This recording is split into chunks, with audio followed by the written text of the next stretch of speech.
अस्सलाम वालेकुम। आज की इस वीडियो के अंदर आपको बताते हैं कि दर्ज तोड़ के चाल क्या होती है और तकोनी चाल क्या होती है, या फर्श पर मार्बल खरीद लेने के बाद लगाने की जब बारी आती है तो उसमें क्या क्या ऑप्शंस हो सकती हैं, ये इस डायग्राम के ज़रिए इंशाल्लाह आपको बताएंगे। इस वक्त मेरा नाम है उस्मान। मैं इस चैनल के ऊपर हाउस रेनोवेशन, हाउस डेकोरेशन और मेंटेनेंस के हवाले से या मार्बल के हवाले से खसूसी तौर पर बहुत सी वीडियोज़ अपलोड करता रहता हूँ।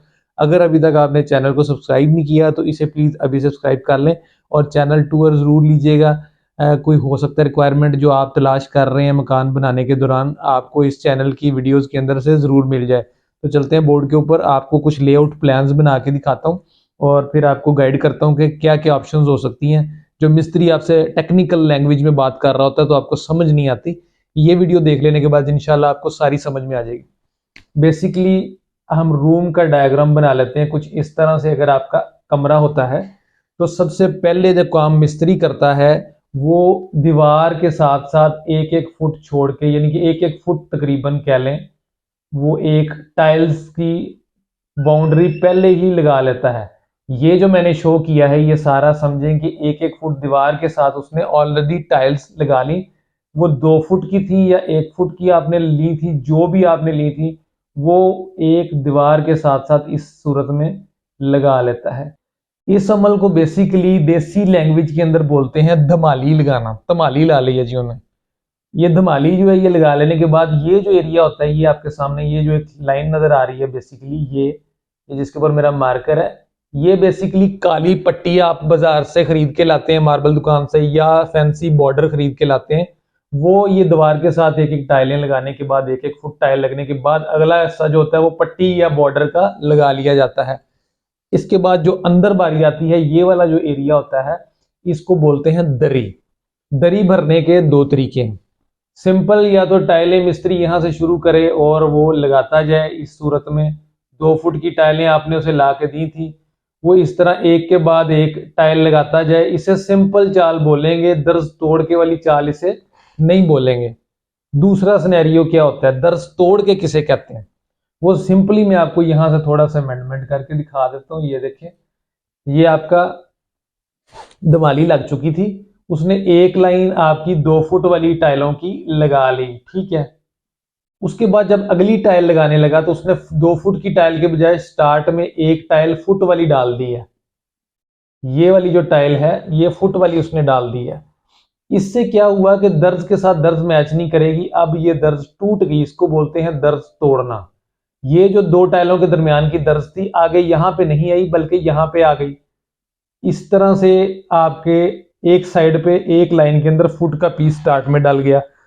अगली जब उसने लाइन लगानी है उसने स्टार्ट में पहली 2 फुट वाली टाइल डाल देनी है और इसी तरह आगे आगे चलते जाना है, सारी लाइन मुकम्मल हो जाएगी।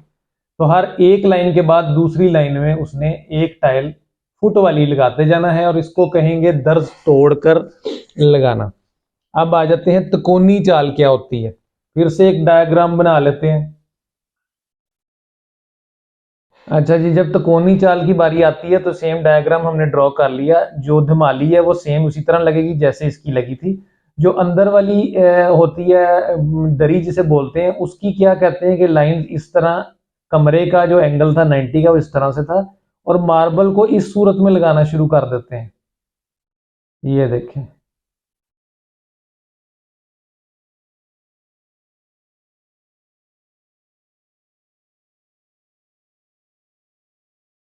यहाँ पे आपका ये एक टाइल का समोसा इसे बोलते हैं या तकोन बोलते हैं। मार्बल दुकानदार ही आपको एक टाइल के 2 हिस्से करके देता है। तो दरी के अंदर जो पहला कारीगर लगाता है वो यहाँ पे तकोन रखेगा और फिर साबित पीसेस फुट बाय फुट के लगाई जाएगा। जो आपकी चाल होती है तकोनी, उसके अंदर ज्यादातर फुट बाय फुट इस्तेमाल हो रहा होता है। जो आपकी दर्ज तोड़ के वाली चाल होती है उसके अंदर ज्यादातर फुट बाय 2 फुट वाला इस्तेमाल हो रहा होता है। तो इस तरह से आप अगर तकोनी चाल लगवाना चाहते हैं वो इस तरह से चलेगी, ये जैसे मैंने आपको ये दिखाया, ठीक है। ये डायगोनल हो जाएगी, कमरे के एंगल इस तरह से 90 का था और पत्थर जो है वो उसमें तिरछा लगा दिया गया तो उसको तकोनी चाल कहते हैं। और उसके अंदर आपको ये तकोने कटवानी पड़ेंगी और इसकी कैलकुलेशन भी करनी पड़ती है। कभी ये कैलकुलेशन बढ़ कम हो जाती है, ज्यादा हो जाती है, कम हो जाती है। जिसकी वजह से ये तकोनों का जो फ़र्क आ जाता है, कभी दुकानदार वापस नहीं करता, कभी यह है कि मिस्त्री आपका लगा रहा होता है और तकोने कम पड़ जाती हैं, तो वो आपको फ़ोन करता है कि जल्दी से हमें तकोने और पहुँचाएँ, फैक्ट्री को फ़ोन करें, दुकान वाले को फ़ोन करें। तो ये ज़्यादा रिकमेंडेड नहीं है। ज़्यादातर आजकल ये वाला जो डिज़ाइन है फ्लोर का, ये वाला चल रहा है। इसके अलावा यहाँ पे मैं आपको एक और चीज़ भी गाइड करता है, वो पट्टी का स्टाइल एक होता है। अक्सर ऐसा हमारे पास टीवी लाउंज का नक्शा बन जाता है, जिसके अंदर एक साइड पे थोड़ा सा टीवी लाउंज का एरिया बड़ा होता है। तो उसके अंदर मिस्त्री हज़रात क्या करते हैं, जो पट्टी होती है सेंटर में, वो 2 डब्बे बना देते हैं। एक डब्बा यहाँ पे बना देते हैं, एक डब्बा यहाँ पे बना देते हैं। आपने उनको इस तरह से नहीं करने देना। आपने जो रिकमेंडेड है तरीकाकार जो मैं बताऊँ आपको, वो इस तरह से है कि आपने 2 डब्बे नहीं बनने देने। आपने उनको कहना है कि आपने पट्टी जो चलानी है उसका सेम सीक्वेंस चलने दें। जो इज़ाफ़ी एरिया है उसके अंदर ले जाके एक ही डब्बा बंद करें। इसके अंदर फिर चाहे तिकोनी चाल चलाएँ, चाहे सीधी चाल चलाएँ, इस तरह से आपका सारा मार्बल फिल होता जाएगा। रिकमेंडेड तो वैसे ये वाली स्टाइल है, लेकिन जो भी आप लगाएँ, इस तरह से उसके अंदर फिलिंग हो जाएगी और पट्टी आपने यूँ लगवानी है। तो ये 2 तरीके थे मैंने आपको बताए फ्लोर के ऊपर मार्बल लगाने के। इसके अलावा अगर आपके ज़हन में कोई सवाल है, कमेंट सेक्शन मौजूद है, उसके अंदर कमेंट के थ्रू ज़रूर पूछिएगा। मैं कोशिश करूँगा उसके ऊपर भी वीडियो बनाने की या आपको आगाही देने की। तो मेरी ये दुआ है, जो भी मकान आप तामीर कर रहे हैं उसमें आपको अल्लाह ताला रहना बसना नसीब फरमाए, खुशियों वाली लंबी ज़िंदगी अता फरमाए।